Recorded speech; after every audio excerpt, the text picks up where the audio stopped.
Welcome to Standard Chartered Money Insights, a podcast series by Standard Chartered Bank that brings you market views and insights on the go. Hello everyone, my name is Zhong and welcome to Through the Noise podcast.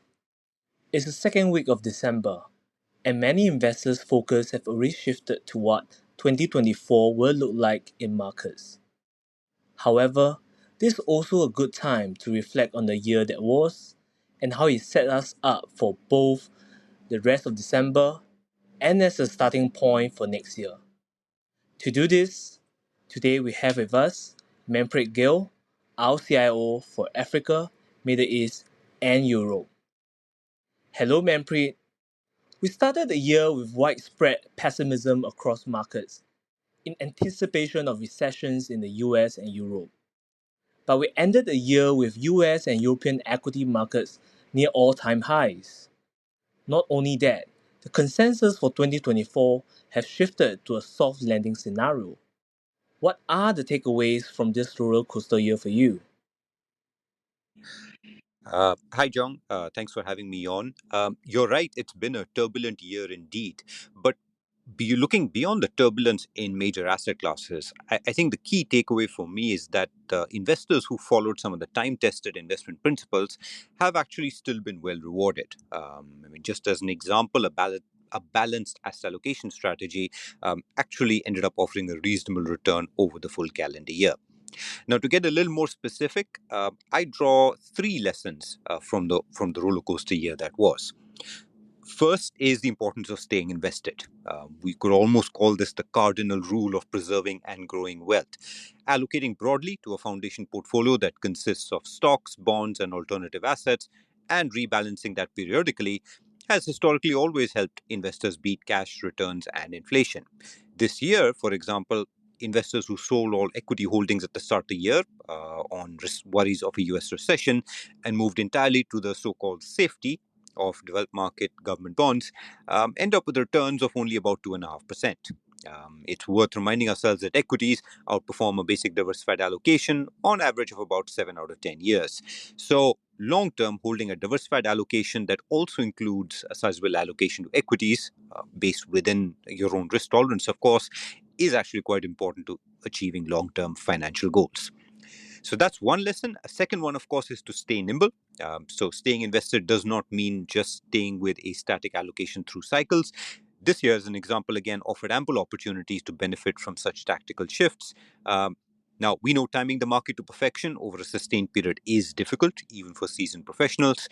But if you look at even our own record of generating positive average annual alpha over the past 6 years or so, shows there is scope to generate excess returns over and above a static portfolio, at least over the long term. And finally, we think it's still about a third lesson is about staying calm and disciplined. Now, we start the year, as we know, with a pervasive mood of pessimism. That downbeat consensus at the start of the year made it easier for risk assets like equities to climb the wall of worry in the first half. Then, of course, we had over-exuberance meeting the resurgent bond yields, which triggered a pullback in risk assets. But of course, more recently, both stocks and bonds have rebounded strongly. Looking through all of that, it was a disciplined approach that helps ensure one doesn't get carried away by these swings in sentiment. So I think turbulent year, but I think three important lessons we can take away from it that we think is important to carry into 2024. Not just equities, gold prices also reached an all-time high on Monday. What's next for the yellow metal? So yes, it's not just stocks and bonds. Gold's been on quite a tear in the last 4 weeks, and we've seen it break several key technical levels, and which included setting a new daily closing all-time high. Now, receding real yields and fading dollar strength can explain part of what we just experienced in the surge in gold prices. However, positive seasonality is most probably another important driver. Now, if you go back all the way to 2002, data shows that gold returns do tend to show an improvement in November right through till February. And this period, of course, many of our listeners will know coincides with the festive periods of Diwali and Chinese New Year, which are two periods when gold demand tends to spike in both India and China, which also tend to be the two largest jewelry markets globally. Now, looking forward from here, seasonality by itself is likely to be insufficient to boost gold to yet another record high.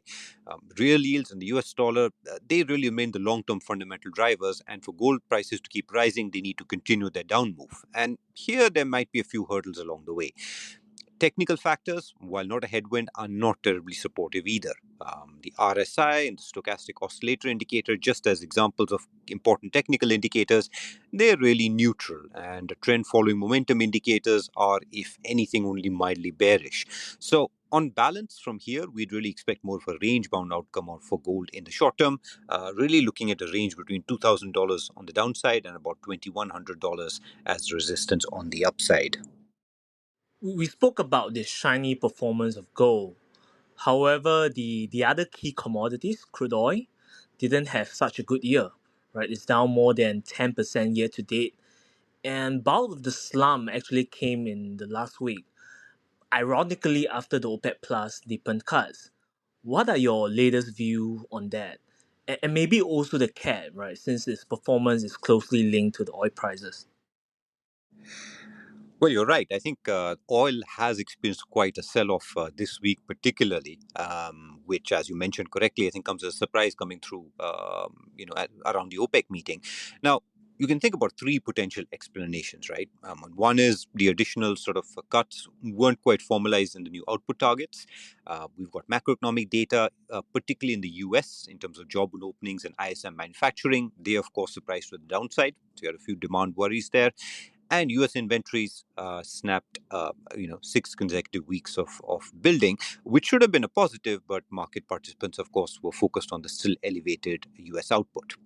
Now, all that notwithstanding, I think we still expect OPEC Plus to follow through with fairly substantial cuts, which should help keep oil markets relatively tight, at least in the near term, and that should start to put a floor under oil prices. Now, you're right. As from a currency market perspective, a rebound in oil prices would normally be positive for the Canadian dollar, given the correlation there. But today, we'd also balance that out to the Bank of Canada interest rate outlook. The central bank held policy rates at a 22-year high for a third straight meeting, and admittedly left the door open to another rate hike, given inflation is still on the higher side, but it also acknowledged the economic slowdown and ongoing disinflationary trend. That's why when you put these two factors together, on balance, we expect dollar CAD to continue trading in a fairly narrow range of about 1.338 to about 1.379 over the next few weeks. Well, last but not the least, let's touch on China. The sentiments around China has turned half circle from optimism at the start of the year to a pervasive mood of doom and gloom right now. I think this week Moody's outlook cut captures that almost perfectly.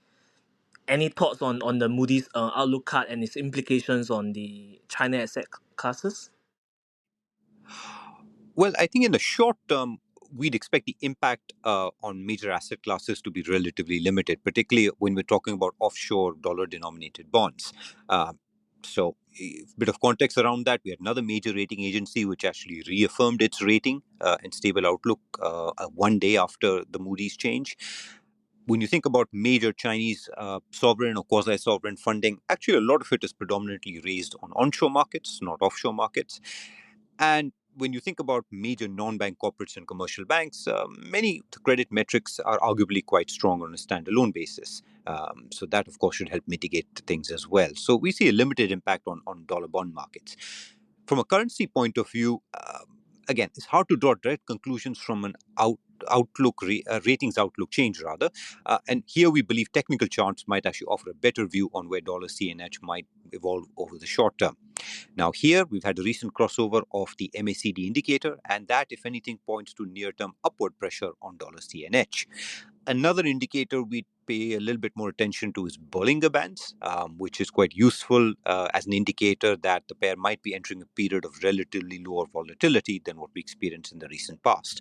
So, putting all of that together, technicals really argue that the pair is likely to test this 50-day moving average towards 7.262 over the next couple of weeks. Thank you very much, Manpreet, for this 2023 wrap up. Clearly, plenty we could learn from this roller coaster year of 2023. I think that's it. We must also be forward looking, and that is what next week podcast is all about. We'll be publishing our 2024 outlook next week. as well as the podcast series that we'll be releasing around that. Thank you so much for joining us today. Wishing you a good weekend and a wonderful week ahead. Cheers. Thank you for listening to Standard Chartered Money Insights, a podcast series by Standard Chartered Bank. For more details, visit Market Views on the Go on our website or click the link in the description.